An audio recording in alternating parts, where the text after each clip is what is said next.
بسم اللہ الرحمن الرحیم۔ حضرت ابراہیم علیہ السلام نے اللہ تعالیٰ کی بارگاہ میں عرض کی، اے اللہ تو مجھے دکھا کہ تو مردوں کو کیسے زندہ کرے گا۔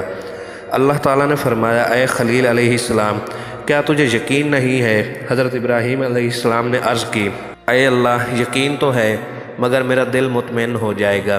اللہ تعالیٰ نے اس واقعہ کا ذکر قرآن مجید میں یوں کیا ہے، اور جب ابراہیم علیہ السلام نے کہا کہ اے میرے رب مجھ پر ظاہر فرما کہ تو موت کے بعد کیسے زندہ کرتا ہے، تو اللہ نے کہا کہ آپ مجھ پر ایمان نہیں لائے؟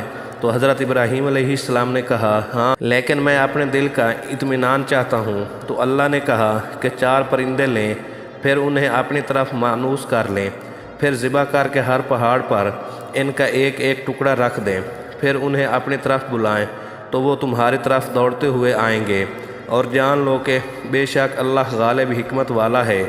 تفسیر قرطبی میں ہے کہ حضرت ابراہیم علیہ السلام نے 4 پرندے لیے اور انہیں اپنے ساتھ خوب مانوس کرنے کے بعد ان کو ذبح کیا اور ان کا قیمہ بنایا اور اس قیمے کو آپس میں خوب ملا دیا۔ پھر آپ علیہ السلام نے اس قیمے کے کئی حصے کر کے مختلف پہاڑوں پر رکھ دیے، اور پھر ان پرندوں کو پکارا تو وہ پرندے اللہ تعالیٰ کے حکم سے زندہ ہو گئے اور دوڑتے ہوئے آپ علیہ السلام کے پاس آ گئے۔